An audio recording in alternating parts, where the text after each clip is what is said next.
YouTube now has over 2.7 billion users, so it's over the quarter of our population of globally. That's right. And it has over 1 billion watch time hours daily.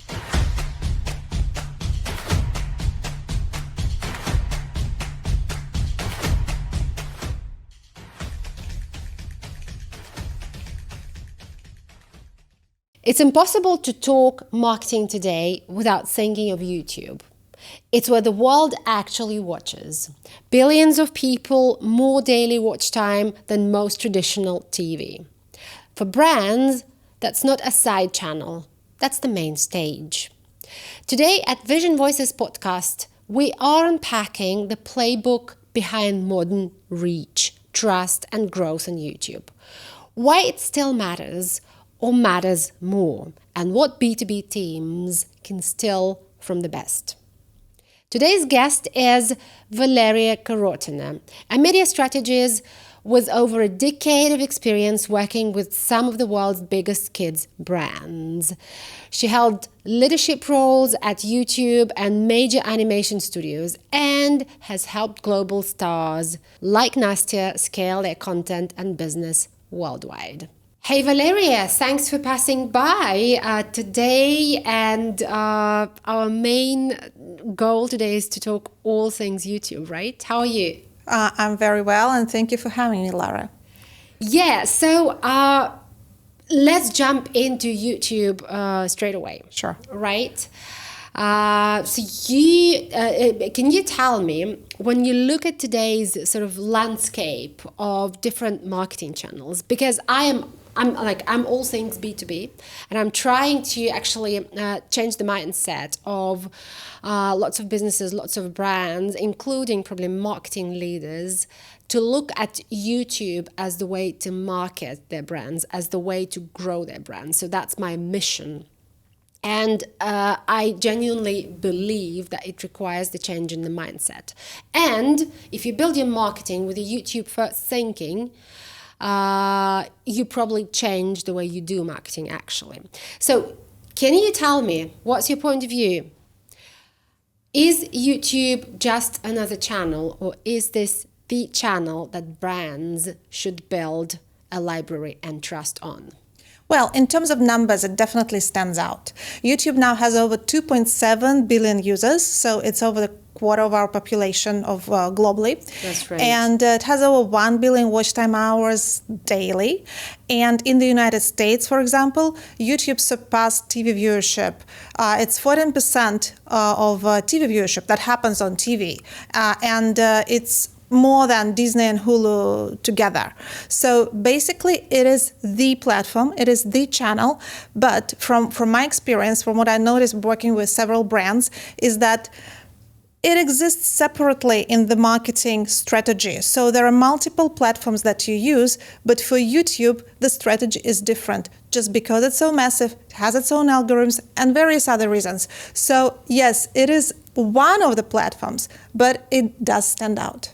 And it sort of defines the way you approach the rest of your marketing and PR, probably. Or if you have resources, you just separate them. That's right. So you've been working with one of the most subscribed kids content channel, which is called Like Nastya, Correct. right? Based Correct. in the US. That's right. So why kids content?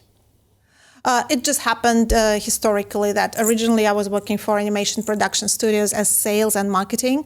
And then starting from 2021, I was employed for YouTube, first in Moscow and then here in Dubai. And I was overseeing kids and family content mostly. Like Nastya was one of my partners when I was working on YouTube on the platform side. And after I left, I continued working for them already individually. So I'll be honest with you, as a mom, I do get it. Kids content is a thing, but I want to hear an expert opinion around that. So why do people invest, brands invest into kids content, and why is it a thing? So what is the formula behind that? Well, children's viewership of YouTube is also very high. Like YouTube Kids penetration in the United States and UK and Western Europe is over 70%. So like over 70% of preschool and school-age kids say that they're watching YouTube Kids, so they're consuming content.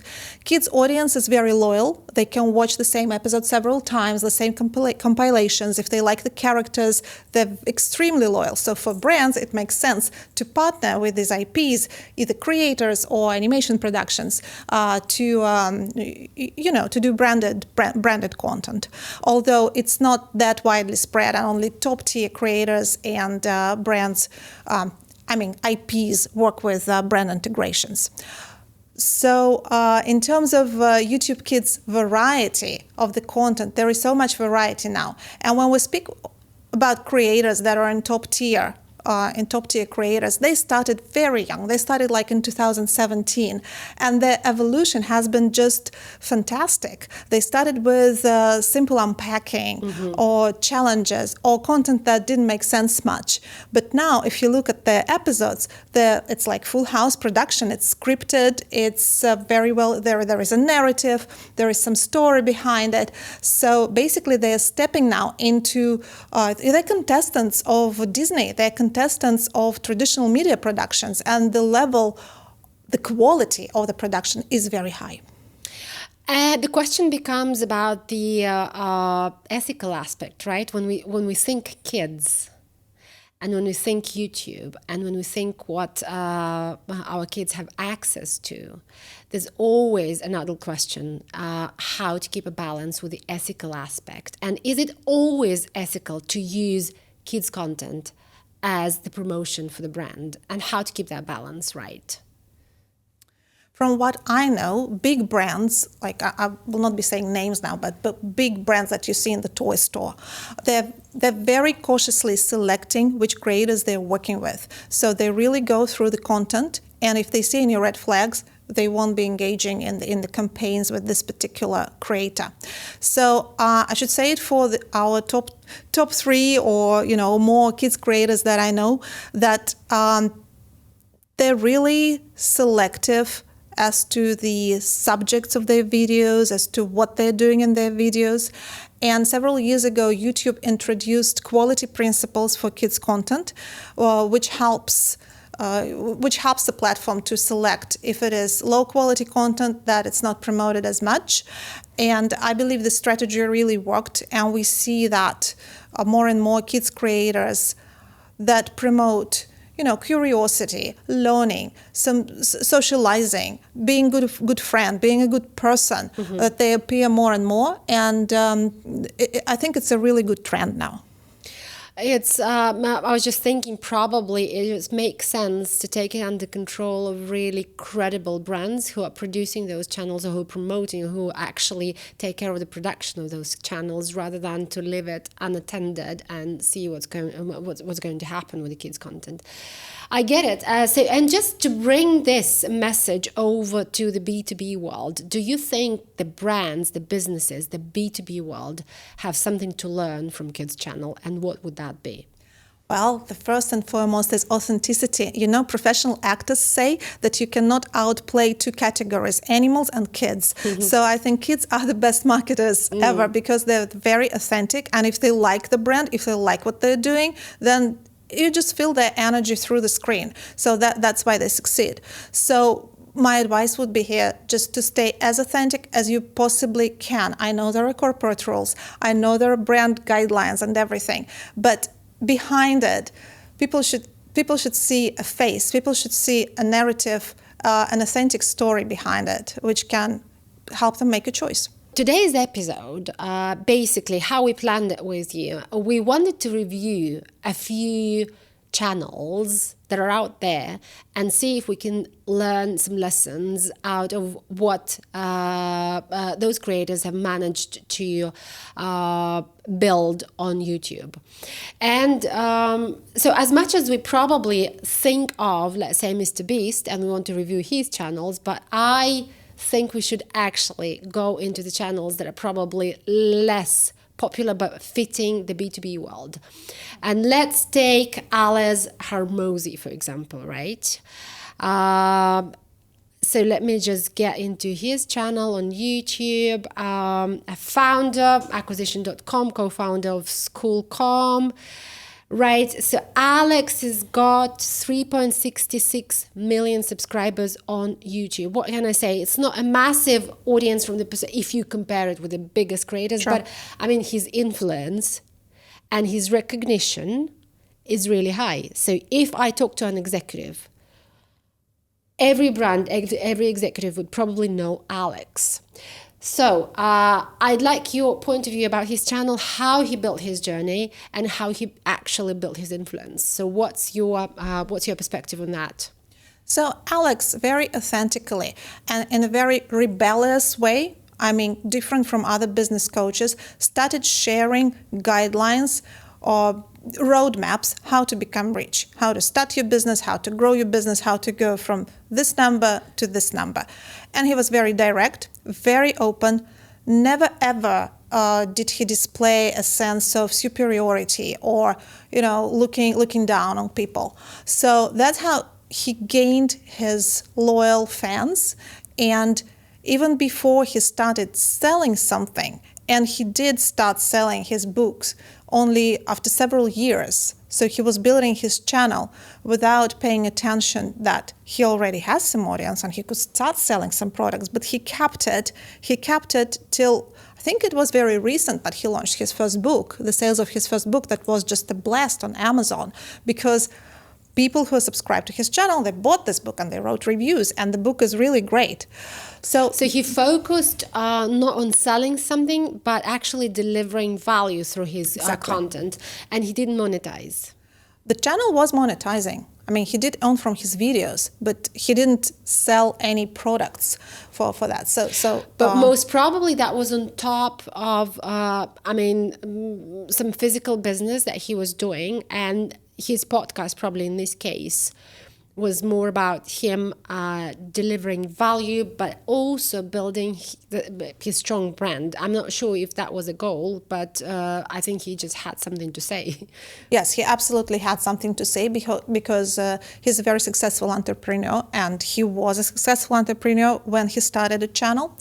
His most watched video is How to Get Rich. This is a talk he's giving to an audience. Well, that's viral, isn't it? I mean, like the titles like that, they do go viral. Everybody wants to get rich, but you just watch it once, and a lot of money training, I don't know, the trainings that exist now, it just don't make sense anymore because he gives the essence. So he shares it with people. He's not being, scarce. He's generously sharing the real rules that work. That is the essence of very, very many books and many teachings of how to get rich. So this one video can actually help a lot of people, and probably helped.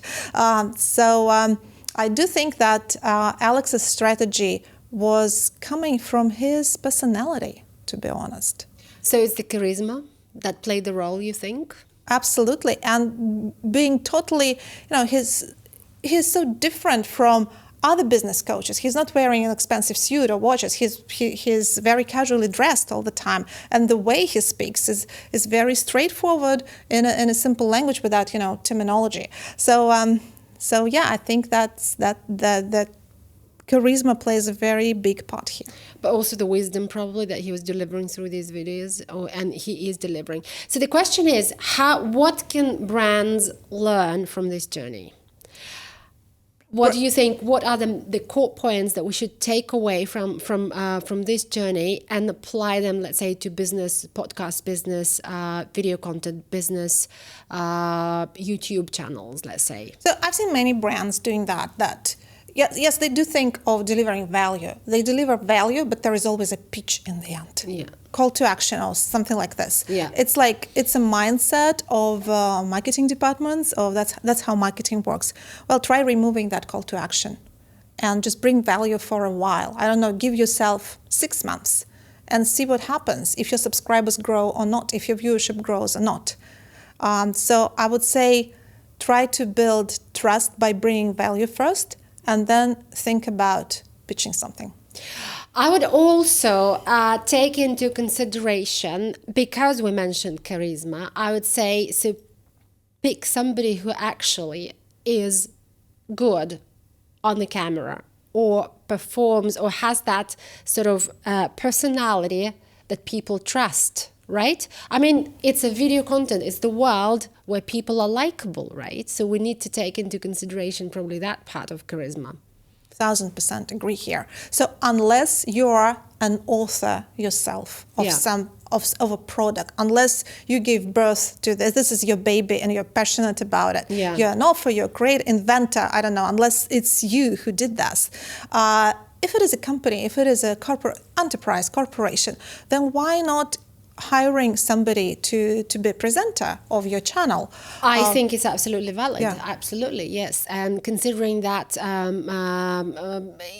organizations work in the way that people come and people go, but you want your content to work for you within years, so probably it makes sense to hire presenters.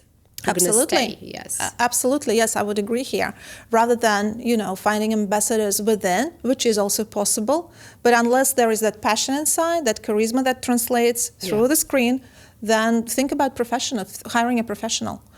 Or, I don't know, create a mascot. Although people are definitely better, people buy from people. So it's definitely better to have a person rather than a mascot or an animated character talking about your product. If you were to translate Alex's path into, let's say, a playbook,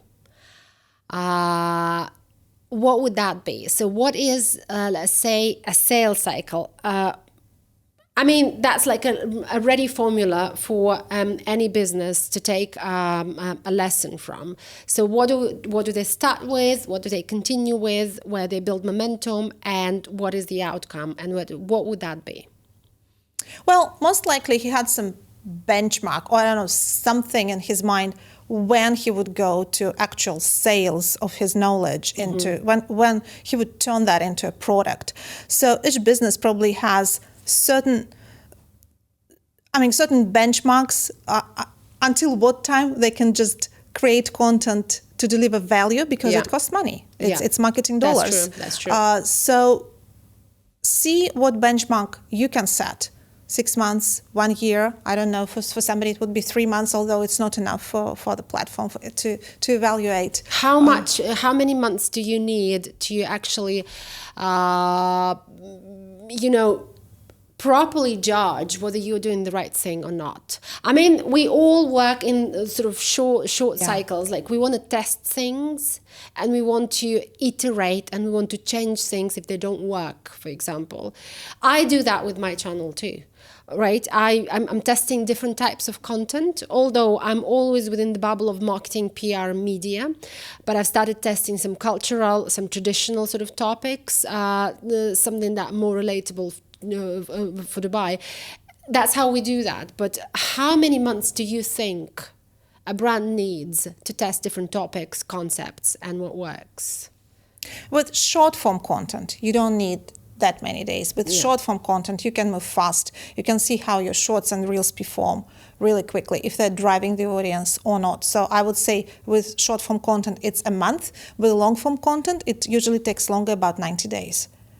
So, but here we're talking about finding if the value that you package in your videos, if it resonates with your audience, if it builds up or not. So I would look at 6 months here. 6 months, because when we're talking about a brand, it's not like with an individual creator. Tomorrow I'm going to change a topic, and it's probably easier for me to take that decision rather than when you're talking about a business. You need to make sure that you've got that changed and approved by several counterparts. Right. But I think in this case, what would help for the brands basically to have a couple of concepts at the start that they would want to test within the next 6 months. I wouldn't start with just one. I would probably think about at least 2 and see. It's like an A/B test that we usually do with the platforms. Like the world of the internet is so changeable. and we never know what's going to work and what's not, right? We either don't have enough data, or data changes so fast that it might be different in a month's time, right? So there's nothing wrong in having a few concepts, considering how handy the tools are now, and you can really develop a few concepts. Yeah, this is a smart idea, but I wouldn't mix the concepts. I would try one, see if it's working or not. Then if you want to introduce the second one, do it gradually. This is a smart idea, but I just wouldn't recommend mixing both types of formats when you're starting out. On the same channel, you mean? On the same channel, yeah. Yeah, so it's better to probably split the channels, or probably start 2 different channels. It depends on the budget as well. Yeah. I mean, the point being, do not fix yourself to one concept and think that this is going to last forever. So the world is flexible. Brands and businesses have to be flexible. It has to be simple, I think. Exactly. Who was thinking about short form content for B2B marketing, let's say 5 years ago? Nobody. Nobody. Actually, no. Now it's a commonplace.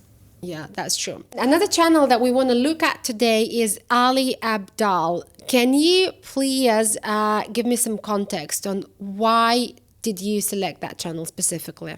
Right. It was started by Ali Abdaal. It's a person. He was a medical student at the time, starting at his master's for medicine in Cambridge. So very tough, rigorous curriculum. So he started his channel. Basically, his first videos were a bit whiny about how complicated it is to study, to complete his studies, to do the practice, etc. And they evolved into him sharing his life hacks on productivity, how to be effective, how to discipline yourself. And that resonated so much with so many students, firstly students, postgrad students in the UK and globally, that later on, he turned that into a course, and then another course, and then a book, and then his niche expanded. It wasn't only lessons on productivity and how to be effective and how to hack your brain and your laziness or procrastination. Mm-hmm. It is now also more how to build your business, how to start your YouTube channel. So he quit medicine several years ago to become a full-time entrepreneur with this YouTube marketing channel. So he started with a very narrow niche, but grew so much because he was following his audience. He was following the interest of his audience. Exactly. I can see he's 6.4 million subscribers, and he's quite niche still. He is quite niche still. So he's mostly an expert on productivity.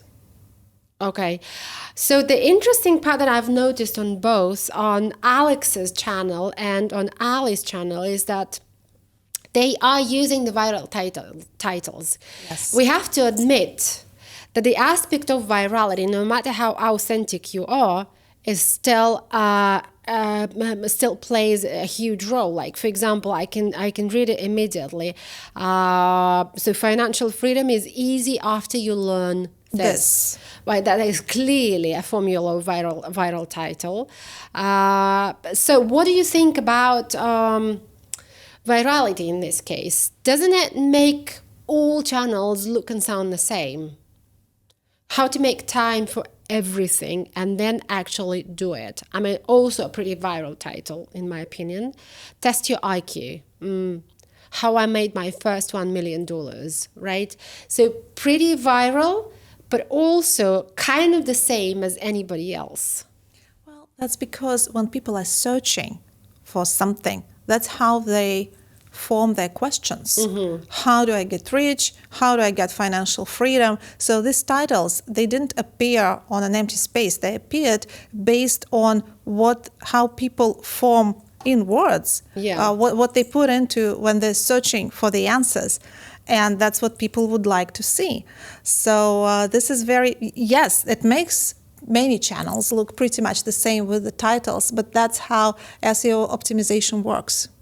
Which confirms actually my idea that YouTube is not just a channel, or it's not just a content, it's a search engine, right? And we should create for discoverability. So we should create so that we are, or our channel, or our product, or our brand, or whatever we want to be searched, was discoverable wherever you're looking for us. And in 2025, unless you come to the platform for entertainment purposes only, unless you come with some purpose to find some answers, you need them quickly.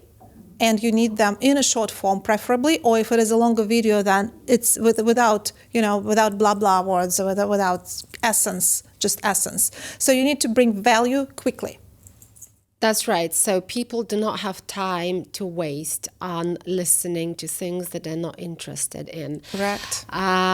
So about Ali's channel, so what do you think B2B brands can take as lessons from his channel and from his practices? If you're very niche, don't be afraid to start. Don't be afraid to start.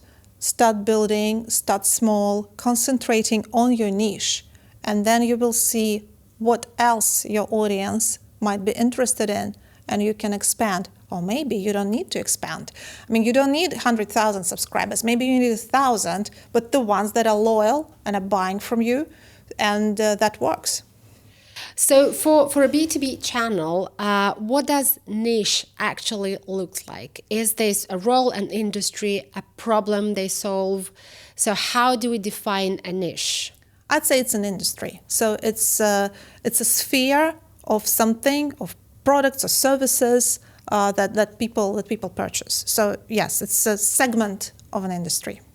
So what plays the biggest role in the success of the niche videos, let's say, or niche content?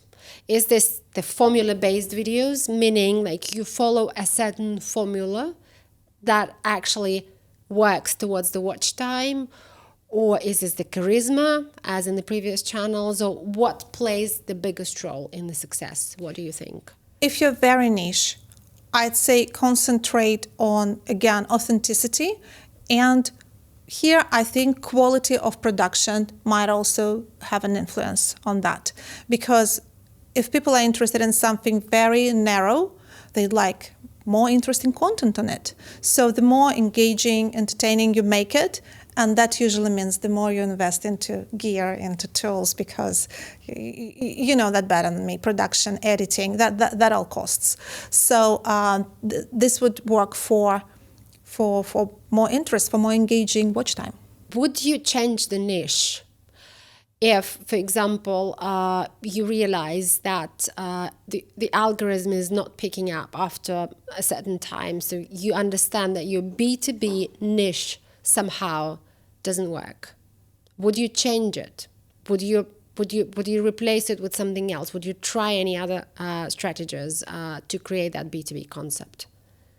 First, I would look at the stats that YouTube provides, because YouTube is the best platform for providing transparency on what's happening with your viewership. It has so many aspects that you can look at. So before making a decision that your niche doesn't work, analyze your videos and try to optimize something. Make some changes to how you run your channel, what content exactly you post, and how you use your thumbnails, your titles, etc. Try changing thumbnails style.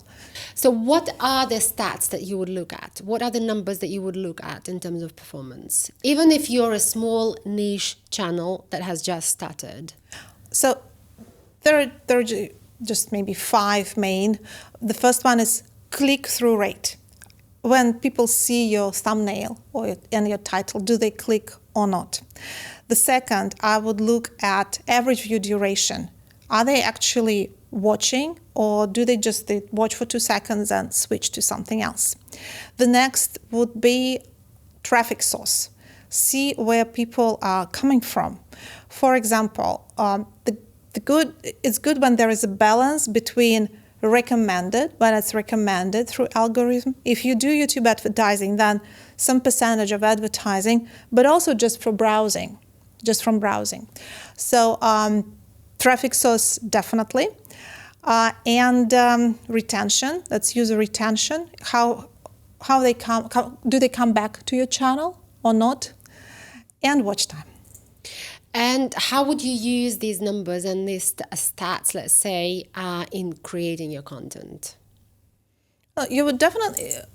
YouTube now even allows you to see at what point your audience is dropping. So what happened in your video if they started watching and then they drop? Something went wrong. They didn't click. Something didn't click. They didn't like something. So what is it? How would you understand what didn't click? I mean, it's like when you're an individual creator specifically, or when you're a brand with, probably a marketing person who handles the content and the marketing. You've got like a team of salespeople, engineers, I don't know, and the product team. How would you understand what doesn't work? What would be your piece of advice for them not to give up at that particular point? That you understand that things are not working. I mean, it probably a thumbnail, it probably a title, it probably the video itself. I mean, there are multiple factors, but how would I not give up and stay consistent, stay where you are, change, let's say, something twinkle in the actual video? And there are several advice that could be done here. People usually drop watching when they're bored, or if they don't see the point, if they lost you, or if they don't see the value. Again, that we use this word so much today.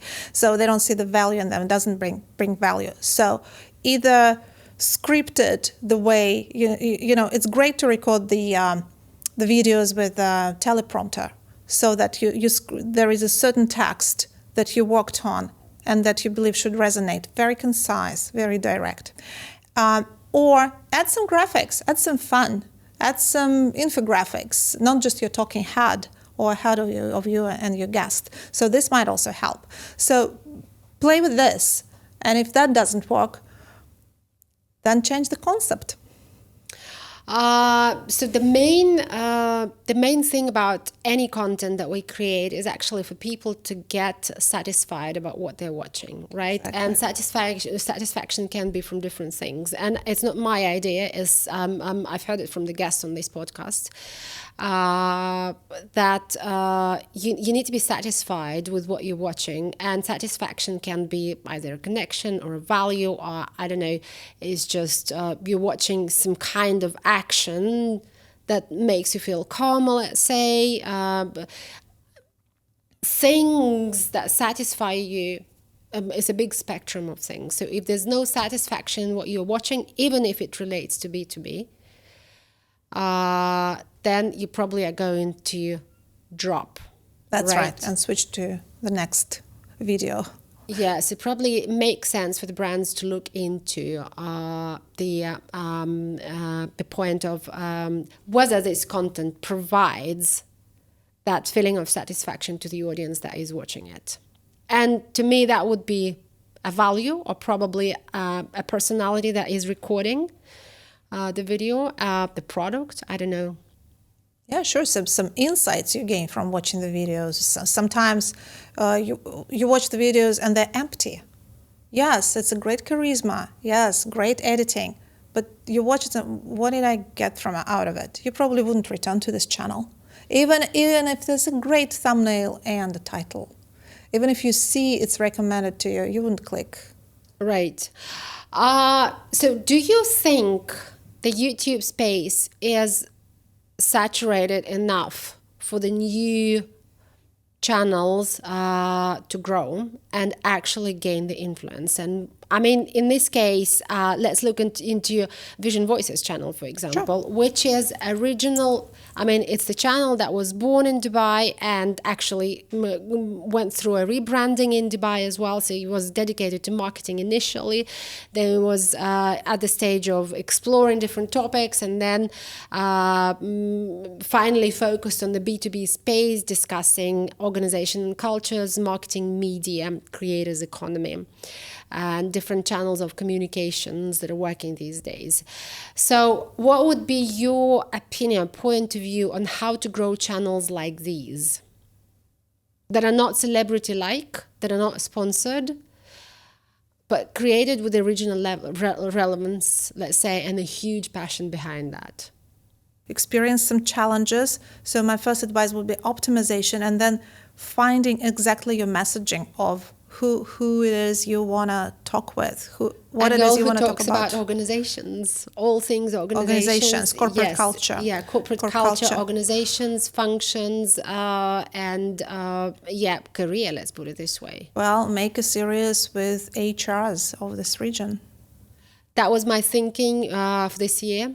Frankly, I've never tested the topic of career, and I've never tested the topic of changing your career perspective in Dubai, specifically in our region. So, and this is something that I'm absolutely interested in. This is a hot topic. There are so many people always looking for a job in Dubai, and so many employers always looking for qualified employees. So, if you were to wrap up this conversation about best practices, right, on YouTube in 2025, what would those takeaways be from the channels we discussed, from the channels we haven't had time to discuss, but we keep them in mind? So 3 top takeaways about YouTube for B2B. It's better to post a video even if it's not perfect rather than not to post. So if you're thinking about launching a YouTube channel, do it sooner rather than later. I know some people just, prepare so much for something that they never come to launch. They're never ready. Just do it. Just record a video with a phone and just address your audience saying, hey, this is me, this is my business, this is what we're going to talk about here. And then show up. Show up 1 video per week, which you can convert into short form content. So be consistent for a while, as long as you can take it. Just don't lose patience and see how that grows and see how that works. And then your mornings will start with opening your YouTube studio and analytics and analyzing what's happening. And it's actually treated like a game. Treat it like a game. Don't get too pessimistic about it. See what's tweaking. Maybe you'll see good dynamics, maybe bad. That's a signal too. So treat them just as signals rather than, being sad about that you don't get enough views. So that would be my second advice, right? And the third is make a decision if you want to be in front of the camera or not. If it's you, go ahead. If not, then it's better to find somebody else. Just don't force yourself because the audience feels it. Absolutely. I think anything artificial will never actually work. And we see it so much in this region. I don't want to name the channels, but when you see in this region the B2B channels of some organizations, you see people, you feel that they're dragged to talk about something. They don't want to be in front of the camera. Then nobody's going to watch it. So you'd see it as a room for growth. Absolutely. Absolutely. So thank you very much, Valeria. It's been great to talk about YouTube this morning, and hopefully more B2B brands will switch to YouTube first thinking marketing practices. Thank you very much, and see you at the next episode. Thank you so much. Your questions just rocking. Thank you. Thank you. Here is the through line. Hormozi shows trust beats the quick pitch. Abdaal proves niche can scale when you reinvest and rebuild moats. Vision Voices reminds us that discoverability and packaging decide who gets in. If you are building in B2B, start now. Publish consistently, repurpose ruthlessly, and let YouTube reach compound. Thanks for watching this video, and I'll see you in the next episode.